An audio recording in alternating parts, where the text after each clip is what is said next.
Greetings, fellow investigators, and welcome back to our video podcast, Into the Darkness, where my friends and I play the Call of Cthulhu role-playing game. I'm your host, Tom Rayleigh.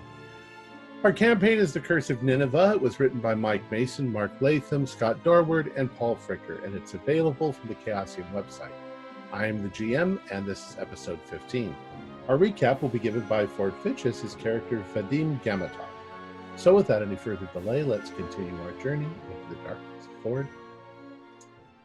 Thank you, Tom.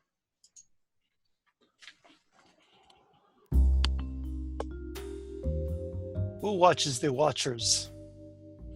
As an investigative scientist, it is my job to take disparate pieces of information and put them together to create an understanding, a picture of whatever it is that is before me.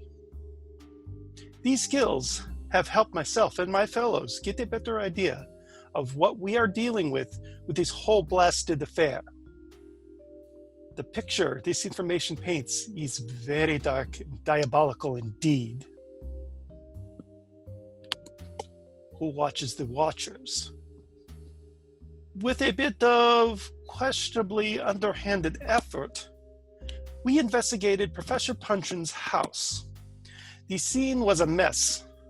Evidence of high disturbances, rituals involving blood, strange piles of dust that were once scrolls of even stranger and unidentifiable origin,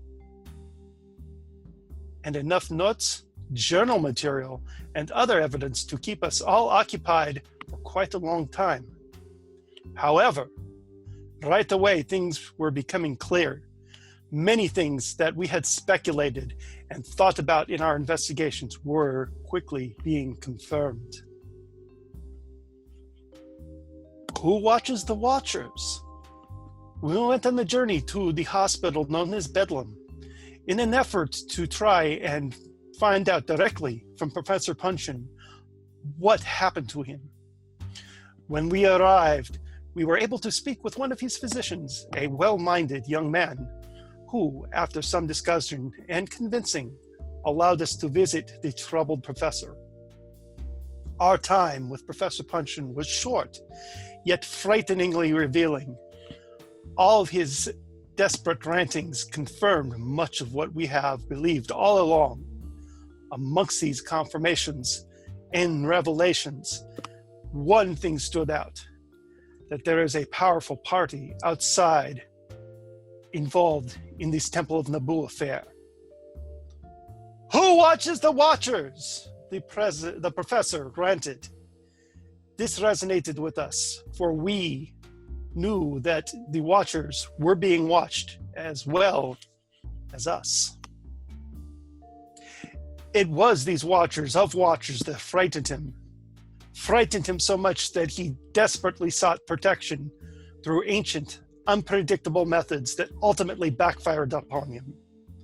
His conditions, both physically and mentally, were the cause of a magical ritual that left his body and mind scarred, literally. Living words cut deep into his living body and cut deep into the depths of his psyche. We also learned from him, and from the material we picked up from his residence, more in regards to the gate and the key. Or more specifically, as we are coming to find out, keys. The keys being artifacts of great significance stolen from the Temple of Naboo, for which that blasted golden statue was only one of them. I shudder to think of what sort of curses may be upon the other objects. As much as we wished to seek more from the professor, our time was cut short. We agreed that we would visit him again when he was better, for he seems to know quite a bit. After leaving Professor Punchin, we went down to visit Peter Simpkin, the other fellow who had fallen to this great curse of Naboo. The other poor fellow, though he was doing much better before, was heavily sedated and not much help to us. We retired and went to the Wentworth Club to plan our next move. Who watches the Watchers? Indeed, we believe we have found who the Watchers are. However, the Children of Tranquility, for everything that they are apparently as for everything they do, are apparently as much in the dark as we are over this entire blasted affair. And we were surprised to realize that they had no idea that they were being watched, and that someone else was apparently involved in all of this bad business. Who watches the Watchers? Who watches the Watchers indeed? More now than ever, this is the focus that's on our minds. As much as we have been able to put it all together, this person or people remain ever elusive. One thing is for certain, they are most definitely masters of cult powers and masters of mundane affairs, greater than we could ever believe. Whoever they are and what their plans are ultimately still are shrouded in mystery. Their ultimate goal seems to be clearer and clearer, however, with every investigation we take into this matter. Clear, yet very dark. Who watches the Watchers? Right now, the Watchers of the Watchers may be watching us. And they could be closer to us than we realize. Excellent. All right. What is your next move in this horrible, horrible story? I mean, horrifying story, not horrible story. You know what I mean. Where are we? Are we back? We're back at the club? Yeah, I think we're back at the Wentworth Club. And is it evening? Yeah, probably late afternoon, evening. Late afternoon, evening. All right. I assume Bedlam visiting hours stop at least Correct. 5. Yeah. I don't know if I want to go back in there after the sun goes down anyway. Seems a little exciting in the daytime. I can only imagine what happens when they get the power of darkness behind them. It seemed to be a very troubling place, for sure. But And not as bad as I've heard. Well, we Oddly were in the enough. nice area. Yes, more than likely. So we had pictures. We actually got pictures of the tattoos that had shown up on him, didn't we? I think Vadim, you had picked up several. You took several shots of that. No, I didn't get shots of the. I did not have my camera with me at the time. Well, I did get shots of the professor's house, his rooms, You got the house. and I should have those developed by tomorrow morning. My valet is taking care of that. Did someone get notes of what was tattooed on his back and all around, or even little pieces? I made notes of bits here and there, but it was extensive and included areas that were not visible. So I have some translation work to do in addition to the other on that. And I think I'll prioritize it. Since, although I'm glad that it's fragmentary, frankly, because I don't think I want to know the entirety of the text. No. Now, Reginald, you're familiar with that, that's cuneiform, correct? Yes. Now, to sit down at a desk and write it out would be one thing, but to tattoo it or carve it into yourself, I don't know, but I don't think that's possible. Well, the original cuneiform method was to use a stylus that's triangular and press it into wet clay, which is relatively quick work. For permanent things, yes, you'd have to carve it. In his case, he must have had a very sharp stylus, but I don't think he could have reached everywhere that he was marked. I think that might have been done to or for him by some entity, Right. although that's speculation. But unless he's a contortionist, I think he would have found it extremely difficult even to see some of the areas, let alone incise them. And it was quite neat, it was not sloppy, scrawling. It was precise incision because the shape of each element is relevant to the meaning of the text. And if I, I ha- remember, I have my own theory on the how the text got on his skin, Yeah. but I need to do a little bit of research on it. It resonates with something I did in my Slavic studies back my home country. but wasn't it even? Something's coming to mind. Sorry about that. It was No problem. under his hairline, I think. Even Mm-hmm. I think we're dealing with another entity or spirit or something supernatural. I'm loath to Supernatural commit that. indeed. Yes. I'm afraid we must act under those assumptions. And something struck me. In the list of keys, statue, tablet, horn, eye, seal, one of the items that was on the list of things that had gone missing from the collection that we received is an opal eye of some kind. So we need to find out the particulars of that, whatever we can learn about when and where that went missing, because that's the only connection that I'm aware of. And that was a list from the museum? Yes, I was actually trying to find in my notes exactly when that happened and from whom we got it. It might have been given us by... Audrey Lancaster? Might have been Lancaster, right? Or it might have been our fellow club member. But it was a specific request we made. I just can't remember exactly when, but I remember that it was opal and that the word "I" was used. I think.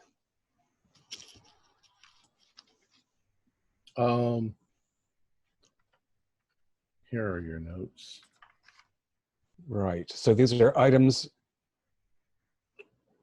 prior to the 8th of July that were stolen from the Assyrian Collection Public Gallery. Various Assyrian items of small to medium size taken from public displays, including 2 marble figurines, catalog number 25B, etc. Yes, cat's eye opal, dark amber ovoid, 7 inches wide, catalog number. And the gold statuette, of course, that we know the condition of. So the 2 marble figurines are of interest as well. And the only thing we know about the date is it's before Glossop's murder on the 8th. But maybe there's more specific information we can get if we return to the museum.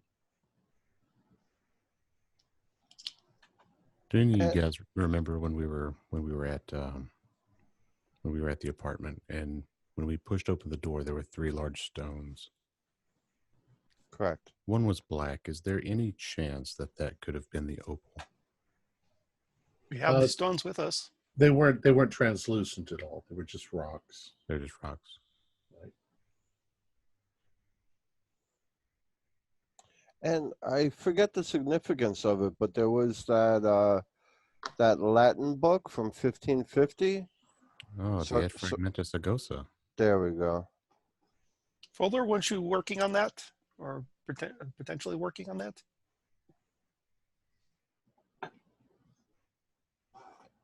Fuller? I'm trying to think. I don't remember.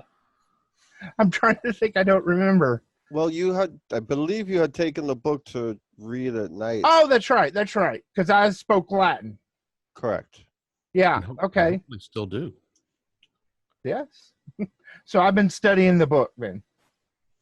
Okay. It's going to take you still a couple days to... Yeah. Yeah. Just so it stays on the, rotation and stuff. I just had a thoroughly morbid thought. I should have, rather than taking notes on Punjin's wounds, pressed paper against them, and I could have gotten a lot more quickly. Although, but I'm doctor perhaps might it is. not Sorry. I was just going to say the doctor might not even have let you do that. Yeah. He probably would have been very agitated if you. Yes, I think it speaks to what remains of my sanity that I didn't think to do that at the time. I guess our best lead at this moment is to try and find out anything we can about that opal. I do want to remind you just of one little thing, and that's that the doctor himself let you be there and do all of that, mainly because he's intrigued also. He doesn't think that that was self-inflicted Right. either. You were talking about the opal. I can appraise it. Well, we don't have it. That's what we need to find it. Yes, we need to find out who has the cat's eye. Presumably, it's not the Children of Tranquility. But, that doesn't tell us much. It could have also been sold off along with the other artifacts that went into other people's collections. Yeah. We also have to find some way to trap Thompson. But I haven't the foggiest idea. Reginald, who? I'm sorry. Tax. Yeah, go ahead. Sorry about that. Who has the river stones or whatever? They're here at the club. We came directly. There's not a stamp or anything on that, right? They're not unmarked. They just they have a flatter bottom, but they might be purely taken from a river. Symbolic in color. The fact that there are 3 of those and 3 piles of text, dust. Okay, I was just thinking like a stamp. I don't know, a seal, a stamp. I'm thinking river stones might be part of the ritual he did. 3 river stones, different colors, used with 3 scrolls. That sounds like the makings of a ritual right there. Now, question for the keeper: we were able to secure that room so we could keep all of our evidence. Yeah, we'll say that's okay. Yeah. All right. So we have like a study We've got kind of a meeting room on the 3rd floor. Right. That way we don't have to worry about where things are. Everything could be just kept there, and if we need to look at it. All right. Yeah, we've got a couple of cabinets. Gentlemen, it's too valuable we can put in the safe. Gentlemen, something just occurred to me talking about the 3 items and the ritual. In a lot of occults and mystic studies, there is the 3 times 3, 9, 3 threes, 9 is very important in rituals. Do you remember seeing anything else in the way of 3s? We had 3 stones, 3 piles of dust that turned out to be scrolls. Was there 3 other things that we might have missed?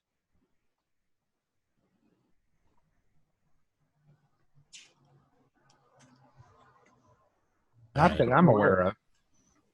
Jinx. Maybe something in the photographs will confirm it. Perhaps if we missed something while we were there. I felt like our search was reasonably thorough under the circumstances. True. Just looking for confirmation of things more than anything else. We can certainly arrange for a scratch test to find out what material the stones are made of, in case that should prove in any way interesting. I'm sure we have ample fellow members who are familiar with that sort of work. A Mohs test. All right, the Mohs test. Would I be able to discern them with appraise? Go ahead, do an appraise roll. I haven't done a Mohs test since 4th form. I made it. Nothing special, but I made it. Okay. For all of what they look like is just river rocks. So maybe one's granite and one's, I don't know, just common river rocks. Would a natural world yield anything else? No. If there's no? Okay. No. Yes, it must be the color, perhaps the size that's important, if anything. He might also just like rocks, but they were on the floor. I'm going to say they're probably some sort of component for the ritual. That's what I think. And as we know that, with our experience with the crow's blood, odd things tend to be components for ritual. Right, and they didn't have to be special crows. We didn't have to capture a golden eagle. We just needed a sufficient quantity of something. Or God forbid, specifically rooks from the Tower of London. Mm. Right. That would have gotten us into a lot of trouble. think you could be executed if you disturb Yes, you could. It's already the Tower of London. They just say, over here this way. It'll just chop your head off. So we're gonna go looking for this opal, or what do you think we should do? Well, I think we have a trip to the return to the museum ahead of us to see if we can get any specific information about that cat's eye. We might also want to check back in with Punchin's doctor after he's had some time to examine him, and once Punchin's in a better state. You know, we could also Yes. we could also talk to the fellow that was selling all these things out and see if he moved an opal. Schweinsteiger?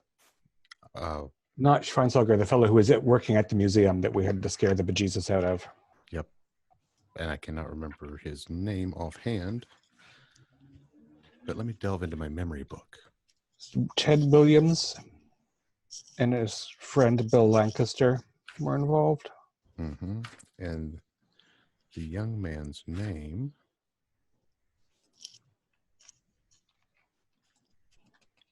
It's coming to me. Mr. Gibbons. That would be it. Mr. Gibbons. So we could, we could chat with Mr. Gibbons again. Something like that. I'm sure he'd remember delivering to someone. If he hasn't fled for higher ground. I don't think we scared him completely out of the city. Well, I hope we didn't. Tried to calm it down afterwards. There is one further thing that I think we might need to look into. We've discussed it offhand before. I am very curious to know who actually directed our erstwhile professor to make these secret journey to Nineveh to get the artifacts and these pieces that are going into this new exhibit. I mean, not just okay, we've been told that it's people involved in the museum, but who exactly? Right. You were hoping that there's a conspiracy that will lead us to the mastermind of the. That's what I'm saying. Is the that other cabal that's not the Children of Tranquility. Mm-hmm. Because somebody had the professor go there, and he seems to be very how you put it, unwashed to this whole matter. He doesn't seem to be touched by these curse. Yes. And if he doesn't know, then let's look up the chain to see who his superiors are and who directed this to happen. Of course, Thompson and our deceased friend were eager to go back because they had found it the first time. So they might not have needed a particular patron. If they could. But let's look at it this way. Maybe Thompson mentioned something to someone, and then that someone facilitated that return to happen. Who facilitated it specifically? Who at the museum is in charge of that, or on the board, or the donors, or whoever's connected with, shall we say, the money flow at the museum? Well, it's true that the owners. He must have some superior. Mm-hmm. And then he seems to run his own ship. So there might be another party involved that's with the museum. But frankly, because I think he's a big enough fish. I just don't know how to catch him. That's true. I don't think he's out of the running, as they say. I think he has something to do with all this. What exactly, I have no idea. But he's a clean one out of a bunch of people who are going through quite a bit of grief.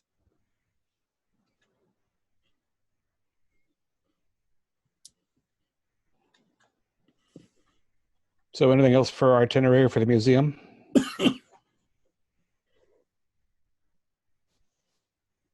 I mean, obviously, if we're looking through any manifests or item lists, keep an eye out for a horn, a seal, you know. All right. All right. So are you heading towards the museum? Presumably tomorrow. Okay. As we are probably having this discussion over dinner at the Wentworth. I think I'll repair home and see what I can make of the cuneiform that I copied down from Punchin's person. Okay. Going home and hitting the library for research into some hunches. I'll stay in the room here unless anybody wants to use it. Well, I'm going to be staying here and studying this book. All right, so stay here and study. I'll let you be by yourself, and I'll go back to my house, son. You don't need any problem. Or you Well, can. it's ride only it one downstairs. bed, so. I ain't going to be sleeping. Hey, whatever, doesn't matter. All right, it's a sleepover with Fuller. All right. I'm gonna head to. I'm going back to that house, to that apartment across the hall from the lady, Marion. To Punchin's house? I'm going back to Punchin's apartment. Okay. Keep an eye out for things in threes, and also a shadow man. Who was it who said they saw somebody in a mirror at the hospital? Oh, it Felix. was the fellow across the hall from Punchin's room. You know how they are. He was just talking backwards to the guy in the mirror. And every time I turn away, I think he just shifted a little. I don't think there was anything to it. You had to speak to him backwards. Novel, really, but nothing of any concern. I wouldn't think. Seems like a curious disorder. Mm. All right, chaps. We'll meet here before we go to the museum. Oh yeah. Sounds Do we good. do we have a standing invitation from? I always forget our friend. Is it Longton at the museum? The guy at the museum, Longton? Yeah. Yeah, Longton, the girl. Mm-hmm. I mean, they know who you are. Right. So They're getting used to us wandering around like weirdos. it would be easier to get a hold of them than you couldn't just drop in on Thompson because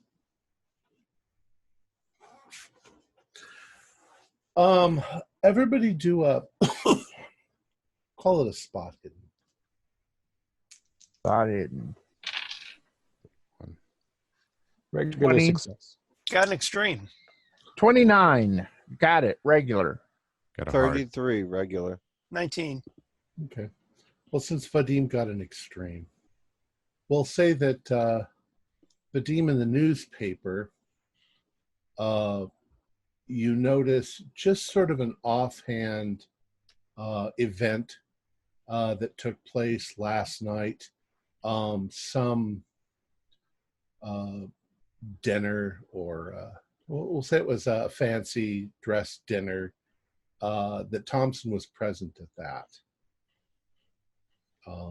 It looked like a high upper class sort of thing. So he's moving in those kind of circles. That's what you get from the newspaper. He's enjoying his fame.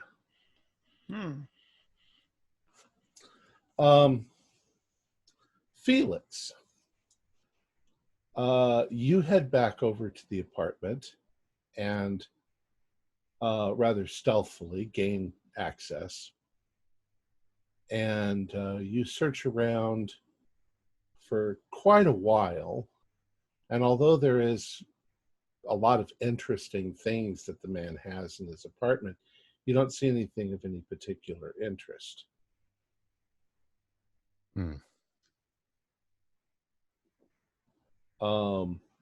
Reginald,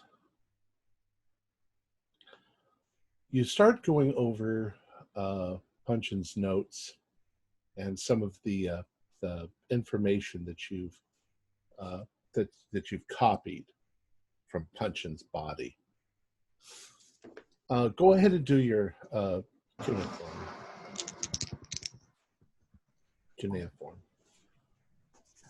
That's 17. So that's yeah, it's a regular success only. Although I do have the books, so. Okay. Well, what becomes it's too difficult for you to translate at the moment, any particular part, but it does become very apparent from the placement on his body that everything is out of order. That this thing that you look at obviously is not the beginning. So you look at something else and you're trying to find the beginning, and every little detail that you've taken, it's wrong. It's completely out of order. You're not exactly sure how this would go together. And that's chunks of text that are legible, but they're all jumbled. It's not just like random marks or random letters. Well, it would seem that everything that's on him is written out correctly. It's just not in the correct order, because it seems to break at places and then it goes around a body part and around something else. I'm not sure how I'd organize a text on a human. Yeah, it would take a real serious cuneiform expert with all of the text available to figure out what order it should actually go in. And there aren't any words or names that strike a particular chord. A few. I mean, there's a few things. You can identify the name Nabu. Oh, good.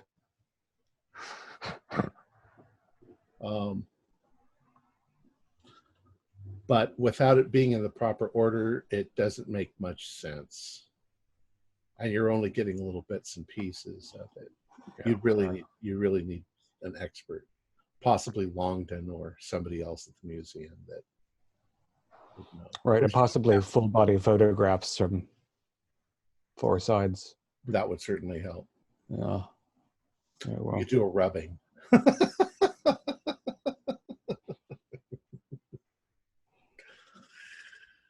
Cover him in charcoal dust. And then roll him on a sheet. Roll him on a sheet. All right. And Vadim, what were you going to research? I have, well, not to get meta on the whole thing, but Vadim has a hunch on the whole nature of the tattooing, and the fact that it, with it being the way it is, that there's that Vadim's thought is that you can discuss that with them. Okay. Okay. No problem. But he's got ideas. Fuller, you have the Fragmenta Sargona. Yes. And it's not incredibly difficult, the Latin, but the stuff that's written there, it's fragments from what must be an older text that were transcribed into Latin. It's very fragmentary as you're going through it, but you do find a place that seems to indicate some sort of protection spell. Okay, let me stop you right there for a quick question. When you say fragmentary, do you mean that it's written in fragments, or is there pieces of the page missing or unreadable? I mean that it literally, it's not physically fragmented. It's as if somebody had just wrote down cliff notes. Fragmentary, and they translated, but not everything was there. I got you now. Hence the name Fragmenta. Yeah. So, protection spell. It seems to indicate some sort of a protection spell or some sort of a warding spell, and it involves 3 rocks. Okay, we have the rocks. But it'll take you a while to piece together the spell itself. Yeah, I'll try to learn the spell. Okay. Other than that, Nothing happens that evening. I assume you all eventually end up in bed and wake up the next day. And you seem to sleep fairly well. Is there anything you want to do that this night before next night, before tomorrow morning? Nope. Okay. So the next morning comes, and you are once again meeting at the club. If you want to discuss anything else. Hey guys, I found out what you do with the 3 rocks. Do tell. They're part of a protection spell. Mm-hmm. It would seem from what you gleaned last night while studying it that somehow, once you'll be able to maybe do this once the whole thing, but somehow you put a ward onto the stones and you place them in a position like near a door, and if anybody comes through the door, it alerts the person that something's happened. So it's kind of like, putting a string with 10 cans on it. Of course, the police knocked them out of position, or maybe somebody else did. Or something. And if that's the case, then Punchin, well, no, they're out of position now, so he's not going to get any more alarms, which is probably good for his sanity. Fuller, to the best of your knowledge, the text, did it say anything about what scrolls he might have been looking at? No. No reference to any scrolls or anything like that. Well, I can tell you, gentlemen, that I don't have a great deal to report about what is incised on our friend Punchin, except that I know for certain that the name Naboo was repeated. Our good friend, Naboo. He did mention something about the ritual going wrong, did he not?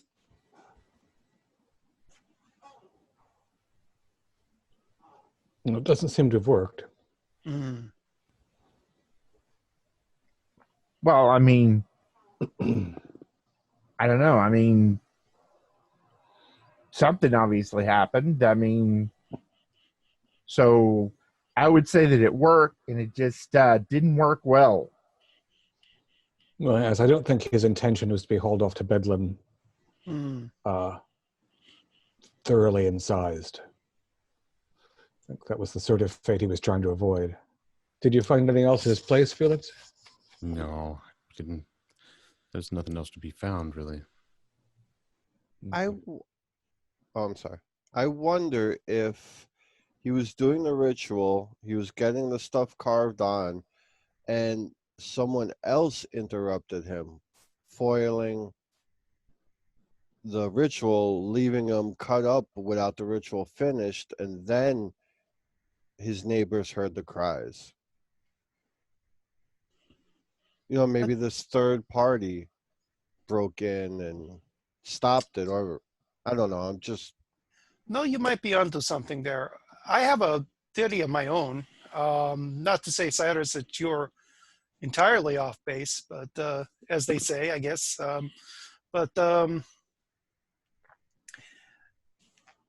I did the research into my hunch. I'll try to sum it up here. In some ancient traditions, specifically Scythians and tribes in Siberia and going into the Kamchatka area and even into Japan and various areas of Asia, there is a tradition of tattooing words of power, I guess you could say, for lack of a better term, on one's skin. And some ways of tattooing are physically done, but there have been scant references that I've been able to come up with of legends of, for lack of a better term, putting words of magical power upon one's body usually it's in forms of animals, or like an animal tattoo, like a dragon or a horse or something like that. And it basically puts like a magic ward on the person that protects them. But other things could be potentially tied into that other than magic wards. I wasn't able to get a full understanding with my brief studies at the last night, but I'm beginning to wonder that if we may be dealing with two different spells going on, maybe these rocks were one spell to do this magical warding on his house, and then these scrolls were another magical ritual that he was trying to enact, maybe for further protection, maybe protection on himself. And that's what went wrong. And it sounds crazy, but maybe instead of giving him what he wanted, it actually transferred all that text directly on him magically. I mean, it sounds wild. It sounds, even for me, I'm having a hard time trying to get my head around it, but it makes a very odd sense that he was trying this protection ritual on him. He had the ritual on his house. Now he's trying a ritual on him, but he was working with something that he didn't have as much, shall we say, experience with. And that's what backfired. That's what caused him his troubles. And that would explain why he's got all these cuneiform bits and pieces all over him in all random places in these patterns, in that instead of doing things like it's supposed to be, it came out all wrong, and it came out on him all wrong, quite literally. Maybe the whole magic thing was not even this tattoo idea, was maybe it's something just tied into him, but because it went wrong, it just went right on him. And it destroyed the scrolls in the process. I mean, it sounds wild. This is a wild thought on my accord. I mean, it could be wrong. I mean, I'm grasping here. A few lunatic ideas since we began all this mess.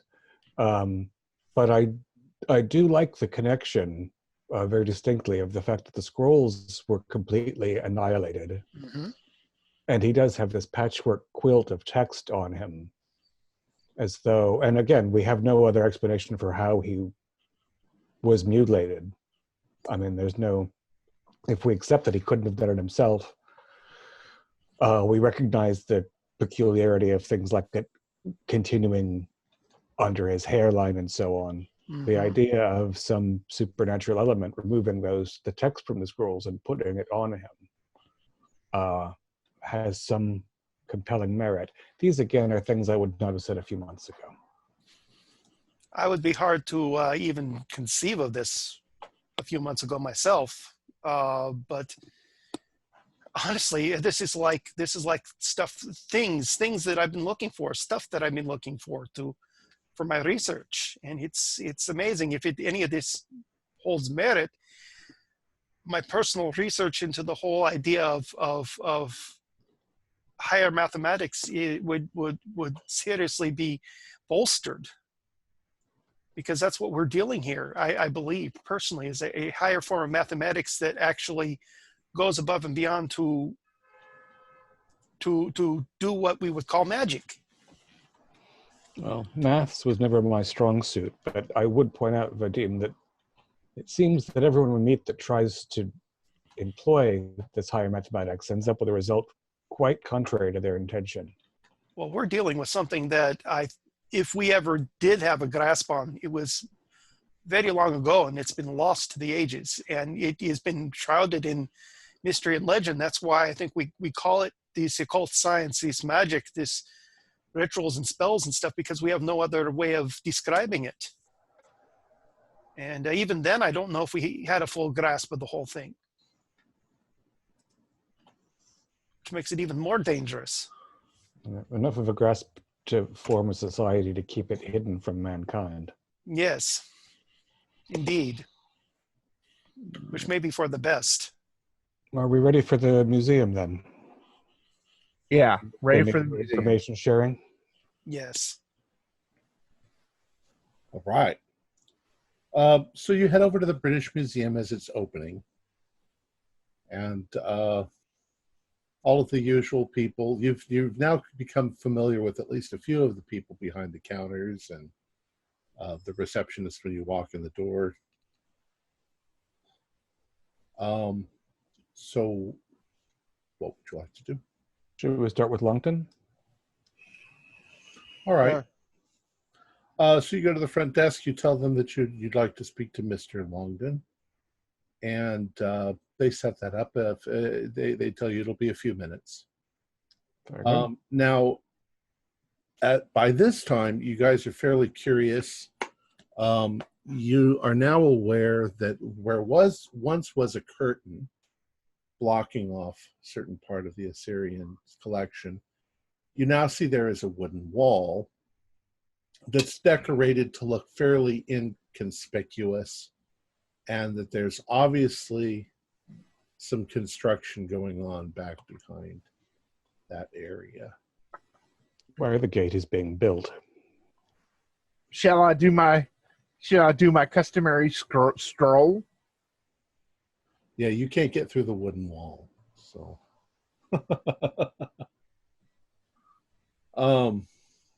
After a few minutes, Mr.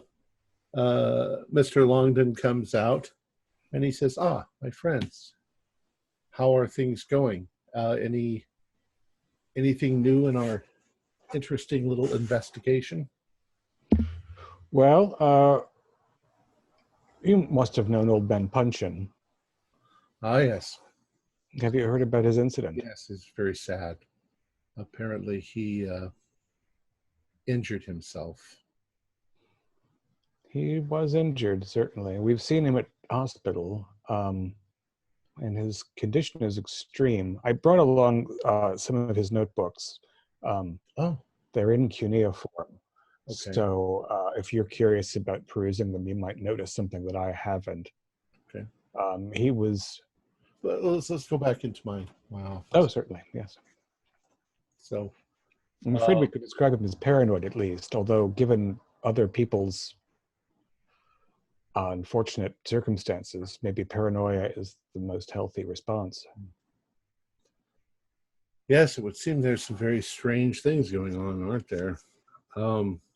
It's a shame about Punchin. Here he cut himself all over. It's not cuts, writing in cuneiform. Really?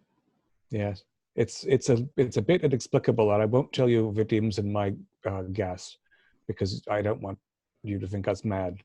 But all of the writing that I saw, it was writing. It was incised on his skin. He lost blood. Really? Do you know what he wrote?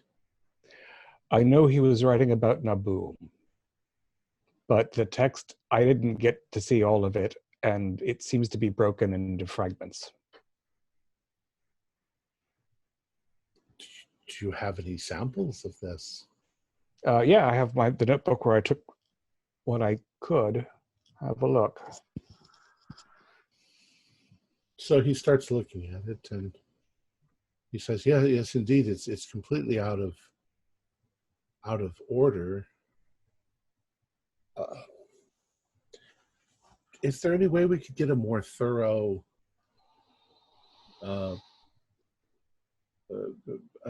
copy of this text? Go ahead. We are looking at visiting the professor when he's in better sorts, and we're hoping to document further his mysterious injuries. Well, I should like very much to see that. He's at Bedlam currently, but the physician under whose care he lies seems to be a reasonable man and receptive to inquiry. Well, that's good. This is very interesting, very ancient. Some of these symbols, you see this one here. Not exactly. I have to do a little bit of research, but perhaps if Mr. Punchin took some notes, and I would very much like to go over that. What else is new? Well, we are curious. we know that there were other items stolen from the collection before Mr. Glossop's unfortunate end. I wonder if you can tell us anything about the cat's eye opal that went missing, any circumstances about its loss. Referring to something in the inventory. It seems for me, I recall seeing that on a list of missing items. From what I understood, they recovered a rather large cat's eye opal, nearly 7 inches in size. But I haven't seen such an artifact. It's probably missing from the collection. Unfortunately, when you're shipping things all along the way, things get appropriated by various nefarious people, and yes, I've never seen it. It doesn't seem to have any great significance that I'm aware of. The few things that were noted to have gone missing, how is that discovery process? I mean, who said, I can't find the cat's eye opal? Well, our Miss Leicester has been doing an inventory. Mm-hmm. Anything that is found that seems to be missing, or that doesn't make much sense, does it? Anything that is not located for a long enough period of time is reported to the security office. I'm not sure what else she may have given him as a list. I have no objection to speaking with Miss Leicester again. Yes, possibly. Yes, I'm sure she's somewhere downstairs. Downstairs. I wonder if by using a reference number, we could find out what grouping of objects it came from and find out who worked with that grouping, if that makes sense. I don't think it's kind of organized in that way. People have access. You've seen downstairs what it's like. All right, just a thought.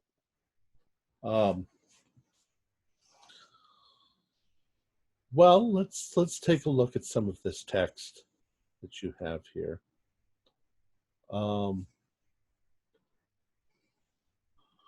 There's an interesting reference here to something of endless shadows. Some sort of ritual. I wish we had the entire text. It would be much easier to put this all together. Someone has referred to a shadow man. A shadow man. Yes. Well, there were those rumors that were going around that people were being attacked in the museum by a shadow. Yes, frankly, those were more than rumors as well, although that entity has departed this plane.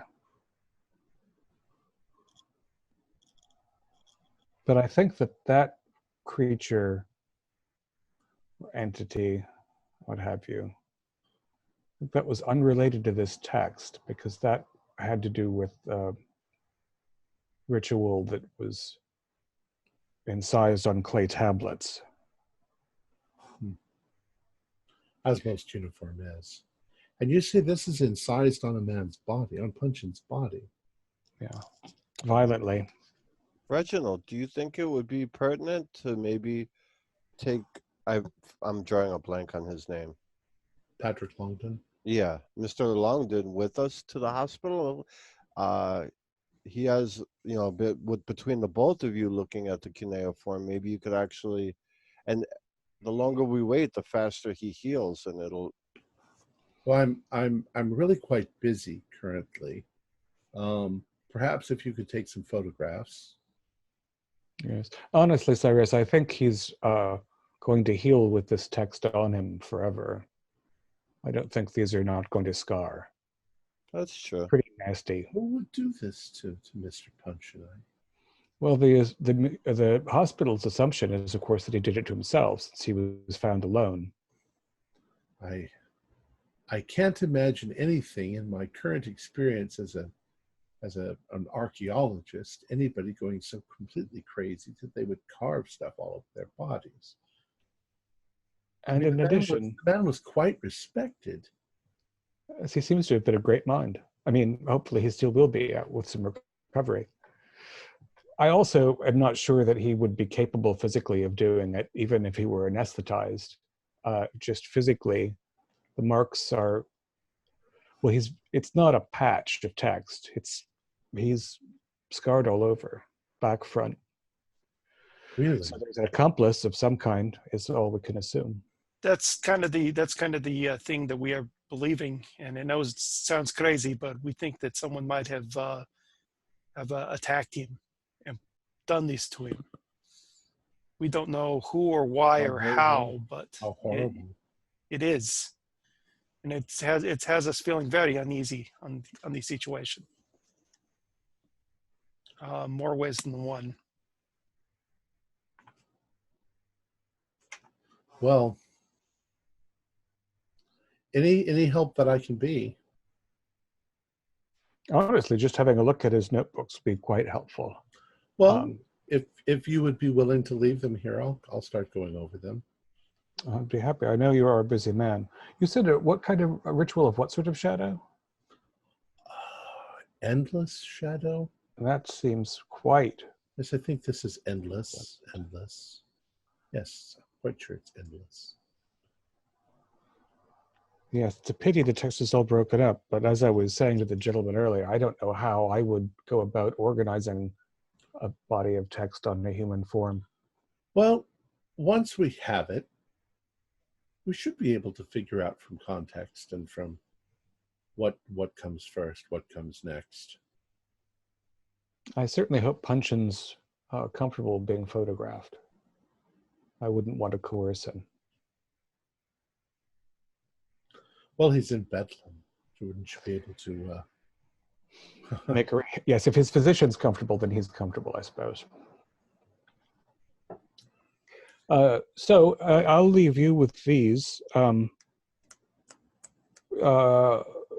If you want a copy out from my notebook, you can send that downstairs or something when you're finished with it.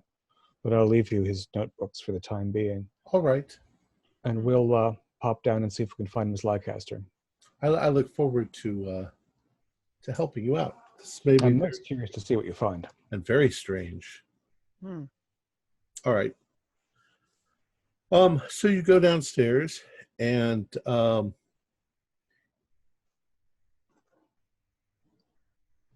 everybody do a listen roll.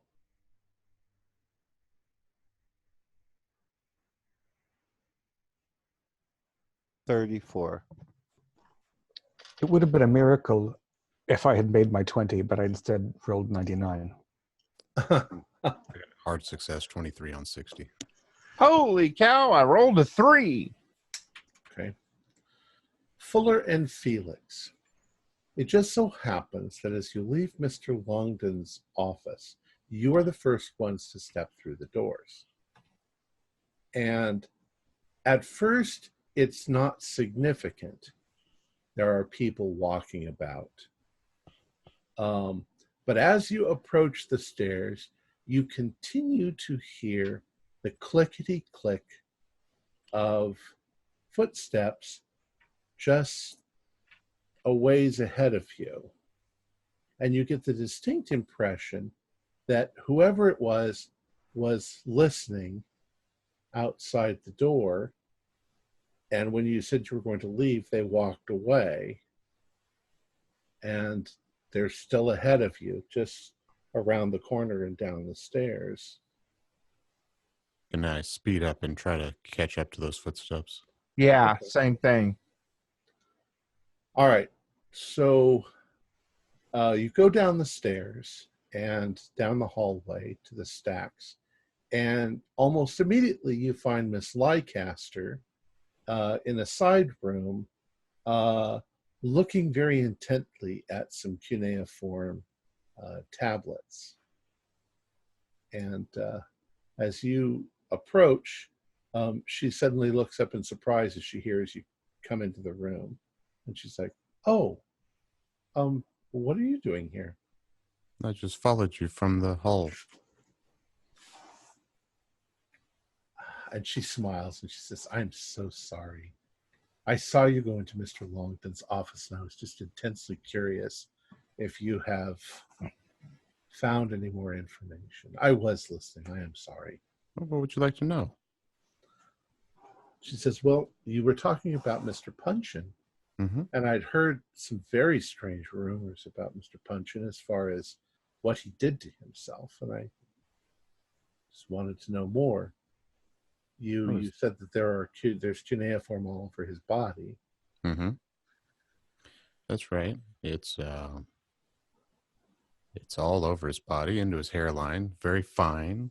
Very looks very professionally done. It's hard to believe that he would do that to himself, or even be able to. Well, if Mr. Longdon can't completely help you, you can also talk to Mr. Walter Meems. He's also an expert.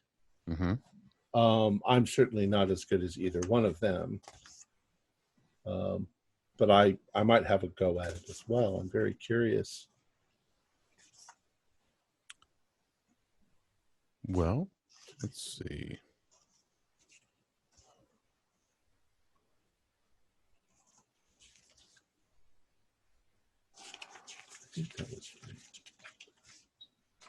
Walter Meems. And where Walter Meems? Where would I find him? Oh, he's about. You'll find him doing more or less what I'm doing. He's down here in the stacks of items. Often, yeah, or up in his office, or. Oh. All right. Walter Meems. That's the correct name. I thought. Both of them are outstanding. Of course, Mr. Punchin was the pinnacle. He was the one who knew everything. Mm-hmm. Mm-hmm. Well, don't be ashamed of being curious as to what's going on. It's really a quite interesting story that we've got going on here. So, as we uncover stuff, maybe we can stop by and kind of fill you in, satiate your curiosity. That would be wonderful. All of these intriguing little mysteries. Yeah. History is full of them. And here you are right at the pulse. Meanwhile, we've stepped out of the office and somehow the other two are gone. Oh, well, you would have been right behind him and you would have seen them. Oh, they hoofed it, right. Yeah. So we come around the corner and find this little conversation. Oh, what happens? You found Leicester already. Great work. Reginald, I thought you guys were right behind us. You must have missed a step. Sometimes you can be a slippery one, Felix. I am. So we were hoping to speak to you, Miss Leicester. Of course. One of the other items, we're particularly concerned about the end location of one of the other items that was noted as gone missing. Sometime before Glossop's death, there was a cat's eye opal of some size that escaped your grasp. Yes, it's.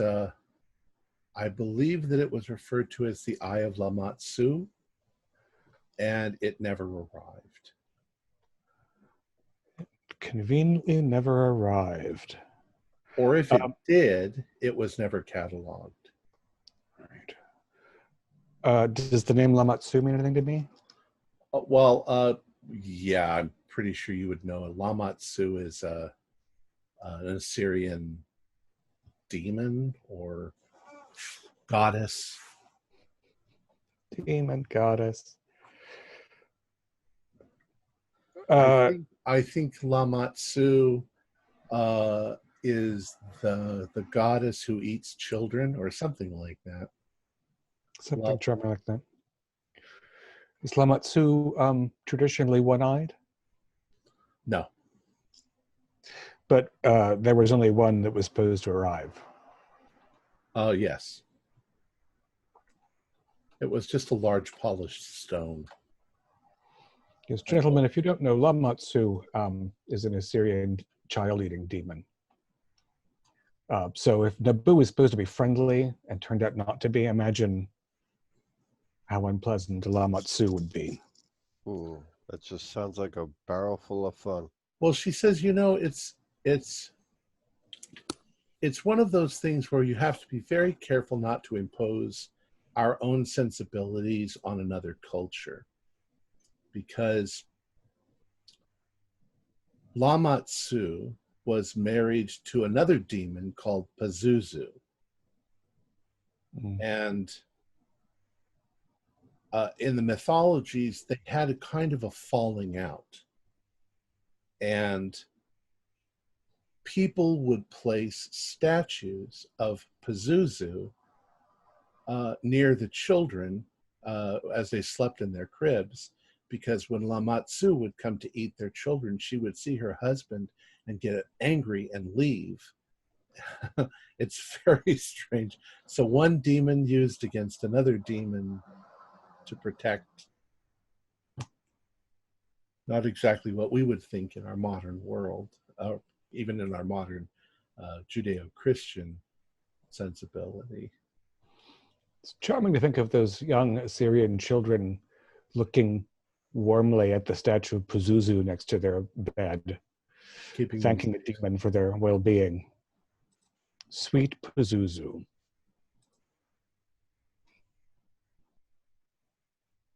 So, if you have any information about when it was meant to arrive, and we could try to track down how it was being shipped and whatnot, we're hoping to relocate it for the exhibition. Well, it's very likely. I do believe that it was supposed to be part of the 1919 secret mission. We're finding as we're going along that more and more little bits and pieces of that expedition have gone missing. We're curious about a horn as well. Ah, I do believe that is another missing piece, the Horn of Alu. I think that's how it was originally cataloged. A name was given, yes, a Horn of Alu was given to it by when it was discovered, but it never arrived. And is that a stone sculpture of a horn, or is it a engraved horn? Or I think that it's a carved horn. Carved with images or text? I don't know. All right, you haven't had the chance to see it. No, it never arrived. But that was shipped by Thompson from... Correct. Mm-hmm. It was on some manifest, and then it... And what was the name of it again? The Horn of Alu. So is Alu another demon? Yes. When you say horn, do you mean like an animal horn or a horn like a trumpet? I believe that the demon Alu looks like well, I guess the closest thing would be like a minotaur. It had a bull's head. So it would have probably been a bull's horn. Like a bullhorn. Yeah. Yes. Apis bull. Yes. And other than being bullheaded, Alu is known for what? Oh, I'm not sure. Violent rage and some sort of demon. Now you would find depictions possibly of Nabu and other of the Assyrian gods fighting these monsters. Mm-hmm.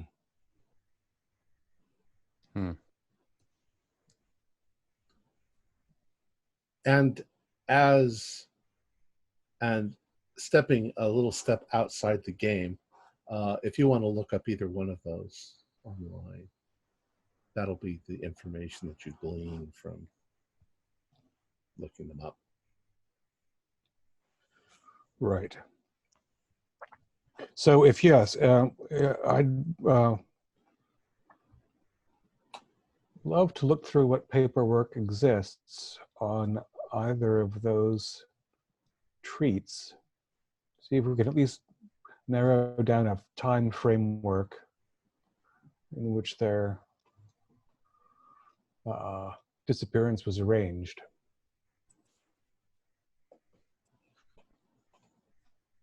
Pardon me, ma'am. Yes, ma'am. Yes, sir. I just have a odd question for you. Just kind of curious, as they say. Um, uh, Not to be too blunt, but this new exhibit that's coming in, is it being funded by anyone in particular? Well, the museum. But is it are these special exhibits not usually backed by certain organizations or Philanthropic. philanthropic? Yes, I'm sure there are quite a few philanthropic organizations that Hmm. fund the museum, of course. Is there a way we could find more information on this? Because this is quite a well, it's quite an exciting thing, and I would be most curious to know who's helping to make it a reality, so we can all enjoy. Well, there's the board of directors, and Mhm. some of them, of course, philanthropic, they're putting a lot of their own money into this. Yeah, I'm sure I could get you a list of. That would be great. I'd be curious as to board of directors or anyone who. I mean, this whole thing with it just fascinates me that there's got to be someone who is going out of their way to ensure that this is something that is happening. And Of course. if nothing else, I'd like to at least give a card and thanks for their efforts. I mean, Oh, well, you're talking probably about 100 or 200 people. I mean, the that board would of be directors isn't that large, but well, at least whoever's principally involved. I mean, other than the 100 or 200 individuals that you've mentioned who are coming in on these. And kind of onto the side here, yeah, I would like to find out the information so that maybe I could help assist or financially with perhaps further exhibits and such. I see this is something that I could uh, donate on my accord. of course. Yes. And you, gentlemen, you are all associated with the Wentworth Club, yes? So, oops. Oh, I almost closed the whole window.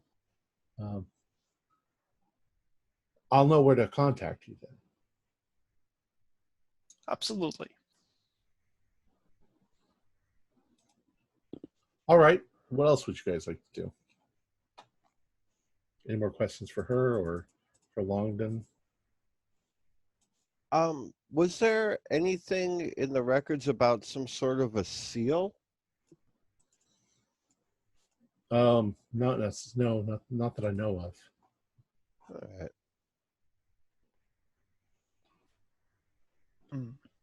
And I would know presumably how common seals were in the Assyrian culture of the appropriate time period. I mean, were there signature seals? Were they? Is it something that would be as like all the laundry lists cuneiform tablets, or is a seal going to be something that's obviously stands out? I don't know the answer, but probably they use seals. We'll say they use seals. I'm almost under the assumption it might be a metaphorical or a magical seal that gets broken or something. Well, it probably in this case means something made out of clay or something harder that you could press into clay as a signature. Like they would have done with the wax seals in later times. Right. Or the idea of raised print so that you could just press it in there and there's your seal on the thing. Okay. Rather than having to use your cuneiform to write your name every single time.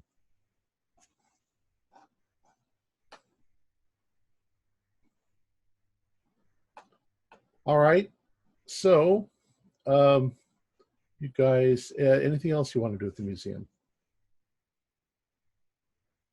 Drop by the gift shop. Okay. I don't think they had those yet. Maybe they did, though. Gift shops? Museum gift shops. They did. Postcards, probably. No, we're talking the heyday of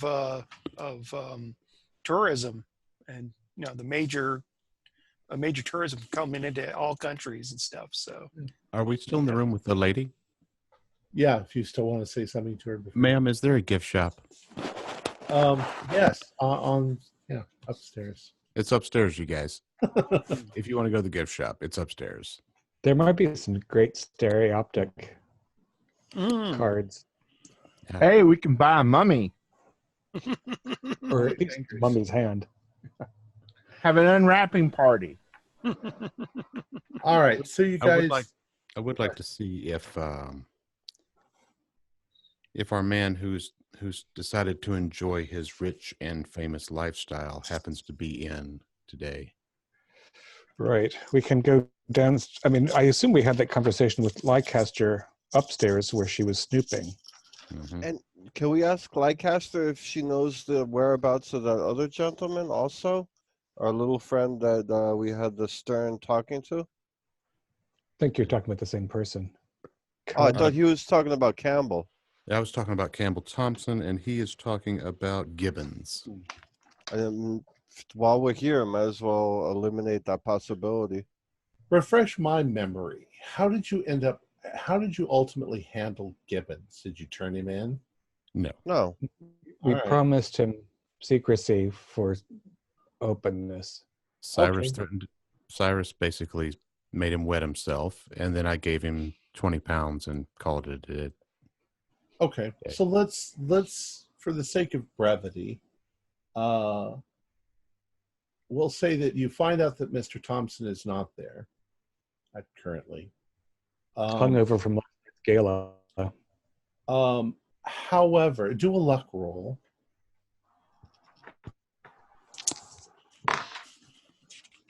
Not I. Is it a group luck or individual luck? Individual luck. Oh, okay. Ooh. hard. I got it by 1 point. Okay. Well, I rolled a 98.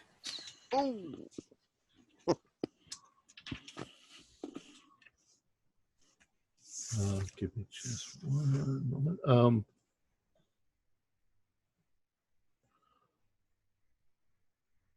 What you do find out, you find out a comment is made.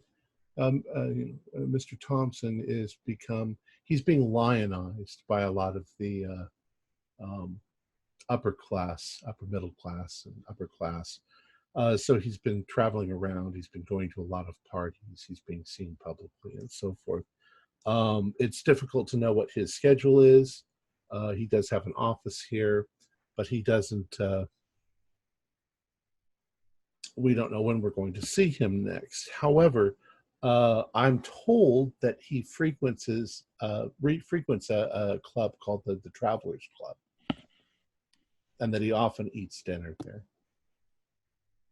I'm surprised he's not overseeing the exhibition, but perhaps he only has to stop in once in a while. How close is his office to Longdon's? Same building. Thompson has one of the nicer places in the back. Mm-hmm. When we're doing the inquiries about Thompson, I'm gonna kind of ask to the side there. It is safe to assume that Mr. Thompson has been moving around quite a bit as of recently in these circles and going about. He's become very popular, considering what he's So it's doing. kind of hard to find where he's at any given time. Then is what I'm gathering. Your Yeah, kind of. His schedule seems to be rather fluid.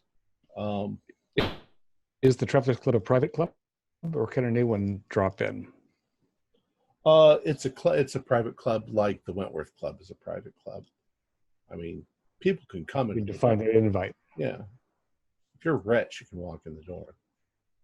Vladim, as you were saying earlier about all this philanthropic people giving money, now Thompson seems to be running with a very rich crowd. Maybe he's working for somebody who's very well off. That's my thought. Or several someones who are very well off. Right. So maybe he's just a hands-on guy for whomever might be part of this club, or just got some wheels turning hearing that. Best Keep tools in were mind, kept though, on that the top shelf. Thompson had the golden statue of Nabu that both the Children of Tranquility and the thugs bothering the Glossop household were looking for. So if he had an object, why would he not have turned it over to his masters rather than have it be stolen by Glossop, etc.?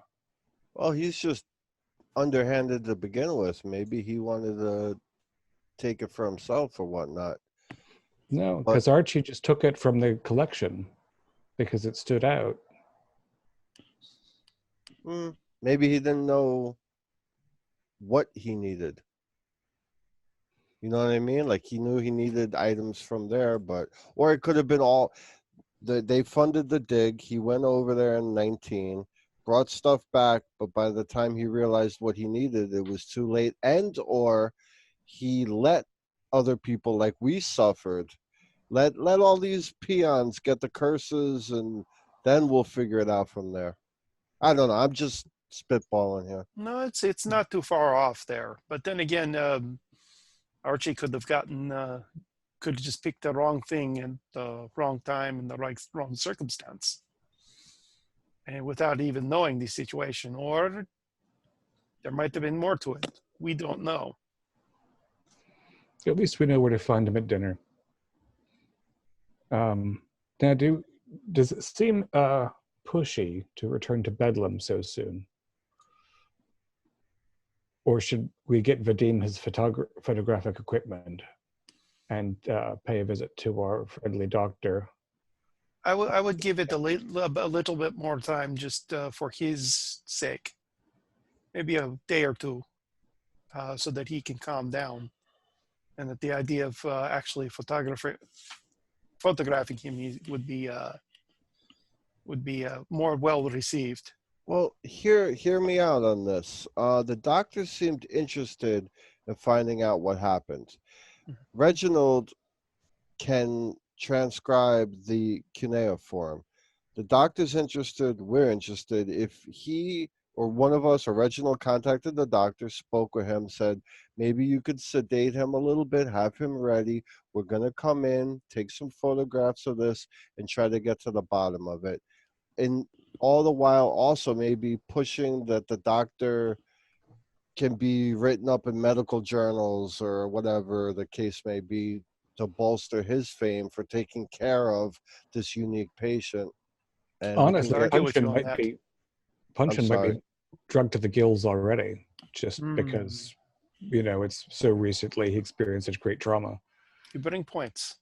There's no time like the present, and if they're building a gate to open a seal to end the world or whatever the hell they're doing, I don't think it matters if we inconvenience a man for a couple hours. That is fair. Let's pop back to the club. It's not far. Vadim can get his equipment together, and I'll phone the hospital and see if the doctors are amenable to it. My photos from the house might be available too when I get the equipment. Okay. I shall see. Indeed, Vadim, they would be. I was going to say something earlier, and I forgot. I didn't go all the way through with it. You do find Gibbons, but you determine that he knows absolutely nothing. Things that didn't arrive, he can't have stolen after all. Right. And the poor fellow probably got another 20 out of Felix, since he looked like he was going to wet himself. All right. So you've gathered your equipment and you're heading back over to the hospital. Oh, I'm sorry. You said you were going to phone call. The doctor is not, he's not so sure that it's a good idea. He's not even sure how ethical it is photographing someone. How is his condition, Dr. Lawrence? About the same. I mean, he's calm most of the time, but he mutters to himself constantly. And more or less the same stuff that he was muttering before. But, he doesn't want anybody to read the text on his body. But you can try, but if he becomes too agitated, you know, as his doctor, I have to, you know, step in. Certainly, you know, we don't want to aggravate Mr. Punchin's condition. How are the wounds healing? They're healed over, and there's a little bit of scab, but they're all scars. They're all going to remain. Yeah, he's going to be marked like that for forever, I thought. They're fairly deep, and Yes. yeah. All right. Well, we're happy to try, and yes, of course, we'll leave if he's bothered. So, Vladim, how many cameras do you have? I mean, can we just get multiple cameras, load them up with film? I don't know anything about this technology. I haven't used a camera, but I'm still quite the novice at it, but I got my Brownie camera, and I've got a more professional photographic setup with a larger camera. can we hire somebody to come in and? Oh, easily. I have connections with local photographer. That's how I got my gear. Snap a bunch of pictures in 5 minutes and out the door. Pay the guys off. Take the full camera. Don't even let them leave with the cameras. If we do full setup, it will take a little bit of time to set up. Could set up in an adjacent room. Have the doctor walk him in, take the pictures, and walk him right back to his room. 1, 2, 3. We could do that, yes. Less impact on him, setting up, disturbing the room. And I could take backups with my Brownie while we have professional take photograph. That way we have two sources. We're still going to need Punchin's real buy-in, though, because I assume that there are things, say, on the soles of his feet. I mean, it's hard to get a complete image of a human's. We'd also have to shave his head too. Well, there's that question. Although I assume we don't need every single fragment of text, but maybe I'm wrong about that. No, I think just to get enough to get an idea of what we're dealing with here is what we need. I think taking pictures is pushing it enough, but asking to shave the man's head, I don't see any doctor going for that. No. I even think that's kind of bad. Just take photos of what we can, and then we work with what we can. Yes, and hopefully Punchin will be feeling better. So if we need more information in a few weeks, he'll be up for it. I assume that after what he's been through, Bedlam doesn't seem that bad. Read. You know, either way, the guy said that he's going to need the entire text. So we probably need to do whatever we've got to do to get him the entire text. You know, I found that rather curious that he mentioned that we need the entire text. Yep. I have to say, I also for the first time felt some misgivings about our confidence in Mr. Longdon. I don't mean to be paranoid. That's Vadim's job. But we do have reason to think, I believe, that there's someone other than Thompson involved. And he is a master Assyriologist. We don't and have occultist. Or warlock, as it were. Perhaps. I don't think we know that Longdon's an occultist, do we? But he knows the material at any rate. He didn't seem too shaken when we started talking more of along the occult lines of these things. Seemed like he took it in stride. I found that rather curious too. I'll be honest, the more I think on it, I'm not so sure about Mr. Longdon and whether we can entirely trust him. I wonder if we should at some point maybe follow him. Maybe. But that's not my field of expertise. To be honest. So Deem and I have proven not to be very good at that, but we do have varied expertise.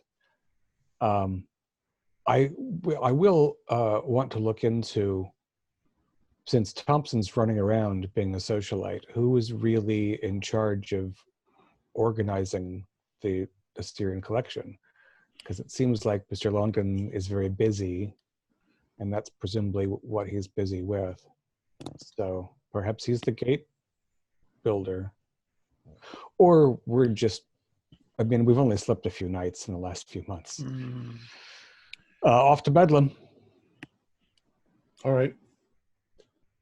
So you drive back over to Bedlam, and the doctor receives you. Gentlemen, you've returned. I have. He hasn't had his wounds dressed yet today, so we can use that as an excuse. Will you be? I'm a little bit nervous about the whole photographing him. Are we going to try and capture the entirety of the text? It's on every part of his body, you see. We only want to get as much as we can pick up. We don't want to do anything horribly intrusive to him. Just as much as we can while before he's redressed, that we can glean from it. Just give him a little laudanum, it'll be okay. Oh, I can't give the man drugs for you. No. We wouldn't. Mr. Albright here is the joker, as you say. But we just want to take just a few photographs, just of the major areas that are affected. Shall we do this in his room? If we could actually, I got my friend Mr. Fincher here. He's a professional photographer, and he can do a setup in a adjacent room or in any sort of situation to. Yes, I think we can arrange that. Well, come with me, and we'll go to the adjacent room first, and you can set up.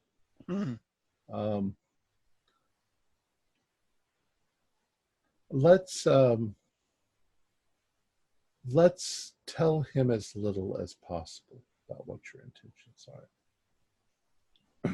So he takes you to the room adjacent, which is empty, and lets you set up. And you do walk past his door, and you can see that he's in there on one side, sitting on his bed with his knees pulled up and his arms around his knees. And you see that other guy, the cat guy. He's in there too. Looks like he's reading a book. Just they're completely quiet. All right, so you set up your cameras and you get everything ready, and the doctor has you. A couple of you stay in there, and the doctor comes in, Mr. Punchin. Punch is like, what? Huh? What? And he says, we're going to change your dressings. And you'll remember these nice gentlemen from the other day. He's like, whatever. Yeah. They would like to observe. Do you care? He says, I don't care. Well, whatever. But change my fucking bandages. So he carefully, gently lifts him up, helps him support himself, and you can see that he is barefoot.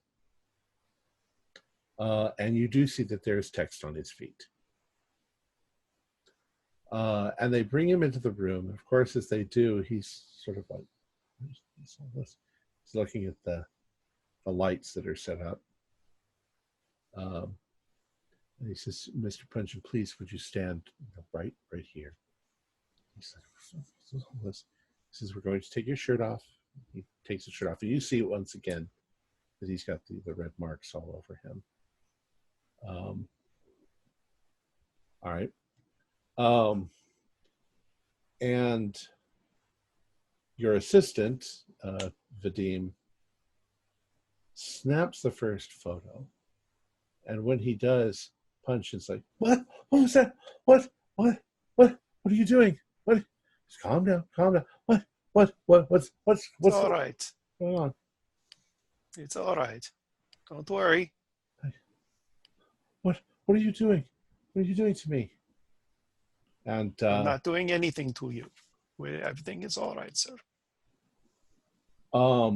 We just want to see the extent of your injuries. That's all. That's all. Reginald, do a luck roll. I've got Brownie camera, and when he's not looking, I'm taking photos of any 46 angle. is a normal success. Okay. So he's kind of jerky, and he's moving around a bit. Let me do a luck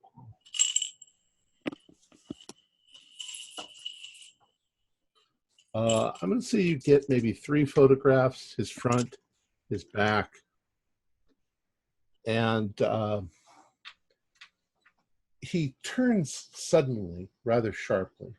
And Reginald, he notices your writing in your journal, and he's like, no, you can't copy it. No, don't write it down.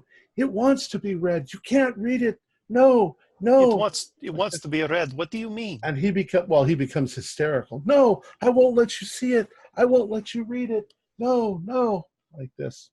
And the doctor's like, "Oh, contact you," like this. But he starts to become somewhat violent, swinging his arms. We are done. The doctor yells something, and they bring a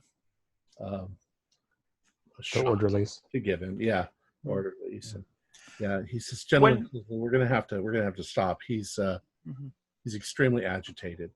When things calm down a bit, I'm going to get a couple shots of his feet with my Brownie. When I think I can. Well, they give him a shot, and they start to take him back to his room, and he's like, no, you don't read it. No, it's not. No. Is the doctor still there? Yeah, well, the doctor's helping him back to his. All right, so kind of out of earshot from him, I was just thinking, Punchin wasn't a bad guy. Maybe whatever this is, he wanted to destroy the skulls, putting this writing on his body so nobody else could get to it. Which leads me to a second thought, that if this other group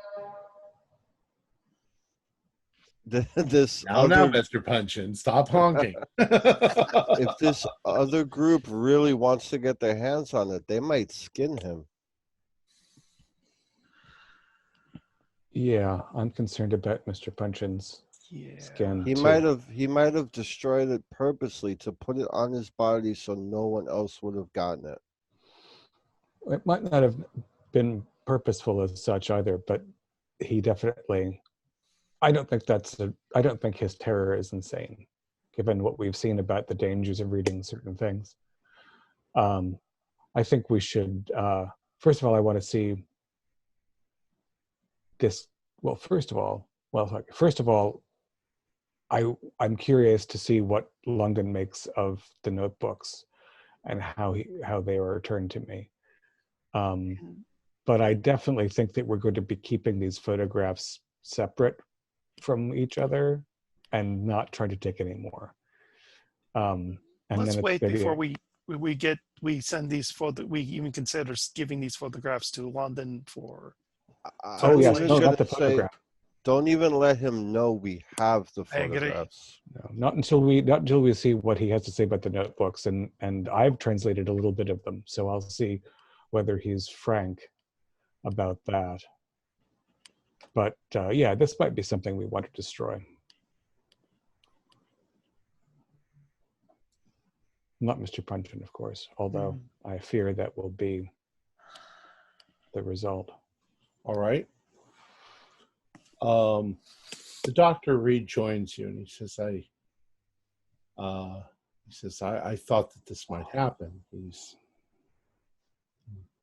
has some sort of phobia about anybody looking too long at the text. Yes, whether he's correct about it or not, I think he strongly believes that there's some dangerous ritual or curse that's written out there. I can tell you personally that the text seems to be very disordered, to say the least. So his fear is probably exaggerated. Nevertheless, I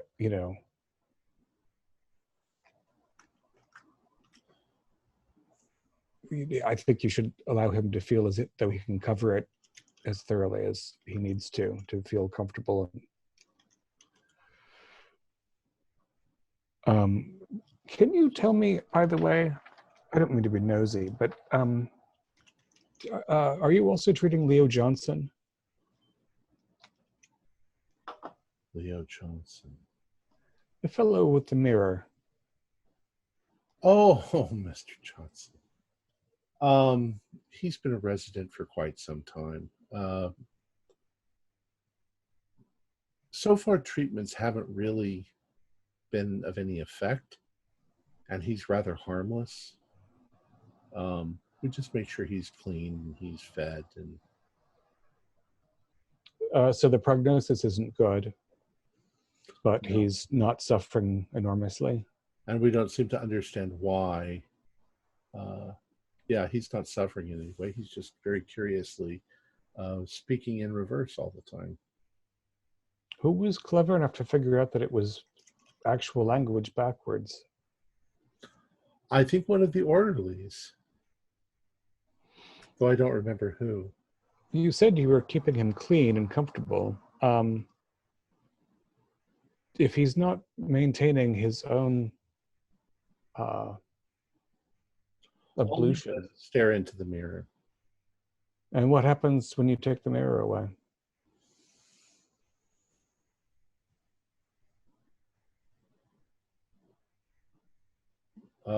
He becomes completely unresponsive. Curious case. You must see a lot of curious things here. Yes. A lot of very strange things. And he's told you a few of the weird stories. Well, gentlemen, I have to go back to my duties.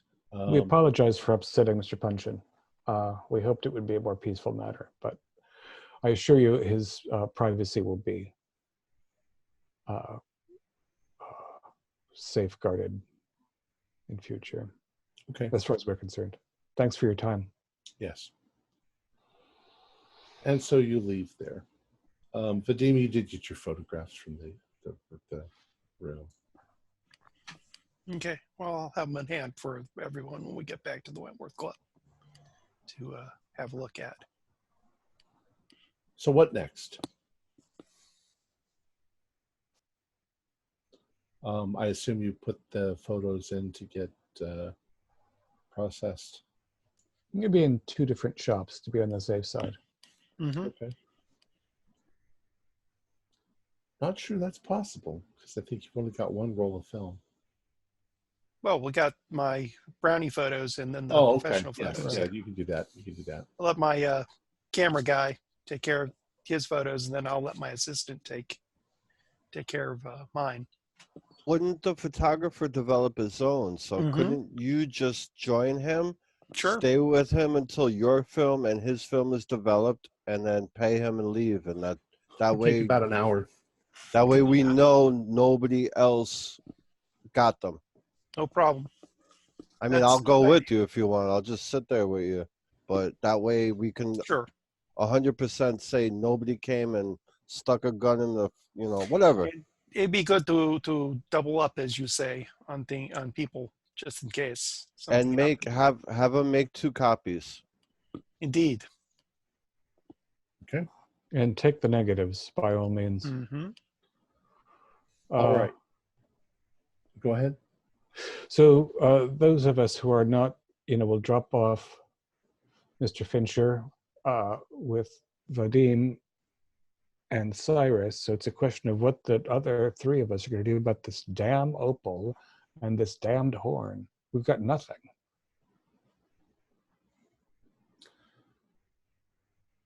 All right. Let's move a little bit forward in time. We'll assume you put the photographs, as you say, and it takes a couple of days for those to come back to you. Are you going to, what are you going to, how, I have to say it. What are you going to do with them? Are you going to go to Longdon? Is that your intention? Or are you going to be more careful? I say we keep them amongst the group only. I don't want anybody but this party knowing these photos exist. And Okay. if we're asked, we'll say that we tried, but they didn't work out. And as soon as we have the photographs in hand, I'm going to start to translate them piecemeal to look for other telling suggestions of what might be included. See if I can trace the weird line of text. All right.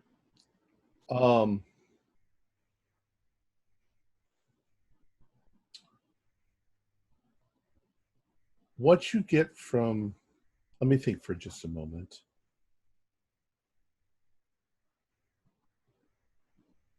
What you get from Longdon is that the various pieces, what you get from Longdon, since all Longdon has is the notes from Punchin, is that Punchin was apparently trying to decipher a number of scrolls that were referred to as the Scrolls of Endless Shadow, but that there's only sketchy references in his notes as to what the contents of the scrolls were, some sort of ritual, but its intention was not apparent. And Punchin was aware that the order of the scrolls themselves was completely out of order, that they also were written in such a manner that there were chunks of cuneiform that were in the wrong place, and that they were made from human skin. Bingo. Now, also, why would somebody who's just a museum, whatever, translator be so concerned about having a full copy of a spell that in a normal person's mind would just be gibberish? Like a spell's a spell. What's it going to do to us? But knowing that magic exists, he would want to get his hands on the full correct copy. Cyrus, do an intelligence roll. Yeah, that's not my strong suit. Oh, 15 actually passed it. Okay. Hard. You did ask him to help you translate, and he told you immediately that everything was out of order. He wouldn't be able to put it in order without having all the complete text. So your opinion, you might suspect him of some things, but he seems an academic. Okay. Doesn't seem to have any. He's got access to all of that stuff, and you've put a task in front of him, and he's just curious. So, all right. I must have read into it too much. I was taking it like you. I'm not saying that you're wrong. I'm just saying that that's also a very strong possibility. I will say further that, I was concerned about what he would say about what was in the notebooks.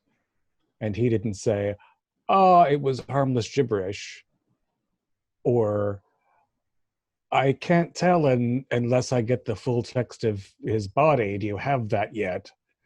But that he recognized something that sounded ominous and told us about it. So rather than Thompson, who lies every time he opens his mouth, my trust rating of Longdon has gone back up again after a moment of paranoia. No reason, however, for anybody to have the complete text of Punchin's body. It seems as though he might have been trying, after the protection spell, to destroy those scrolls, and the human skin of the scrolls took it out on him. So, one night, 3 nights into your attempt, Reginald, to figure out what some of this writing on Punchin's body, you find a place on his shoulder where a spiral of text begins, and you make the leap that perhaps the center is where the text should begin and start moving outward. And it's taken you 3 days to piece together what you think might be the opening beginning of where the scroll should start. Okay. And you're fairly close, you're fairly sure of the translation. And this is what you think that it probably says. Great is our Lord Nabu, and greater still is his power, that no man shall dishonor his holy scripts or make foolish his sacred rituals. Whosoever enacts the ritual of endless shadow shall forfeit his own life, lest he first summon to him the protection of the Ugalos, whose hunger he must sate. First he must summon the demon, Alu, horned hunter of the night. Next he must recite 3 times the words, Sacred Alu, draw to thyself the powers of endless shadow, that they may harm me not. Upon completing the 3rd incantation, the supplicant must spill his own blood upon the ground, bringing forth Lilu from the shadow's embrace. Then must he recite 3 times the words, Sacred Lilu, turn from the shadow to the light, that your wandering may end and you may find your way home. Only then, when the twin Ugalos are present and bound to your service, is it safe to open the shadow gate. He who fails to heed this warning will be cursed to forevermore become the bearer of the ritual words, until he should meet one more worthy of Lord Nabu. Well then. He was certainly not attempting to destroy the text, but rather attempting that full ritual, it would seem. Do I know Lilu or the Ugalos? Those are also things you can look up yourself. I want to do an occult roll on those to see if I glean any information. Or occult study, shall we say. Well, you're free to do that. That's stuff that you will find in any dictionary. I don't have anything to hand you right now, so fair enough. However, Reginald, do an idea roll.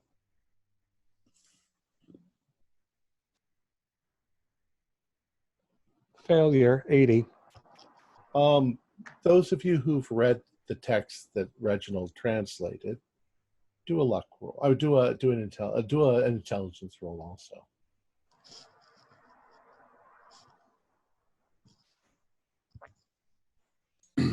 I don't get it. It's a hard pass. Okay. Felix.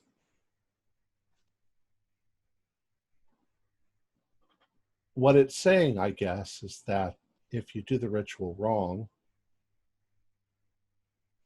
the scroll transfers itself onto the person's skin. The Horn of Alu is missing. So he couldn't have had the Horn of Alu to do the ritual properly.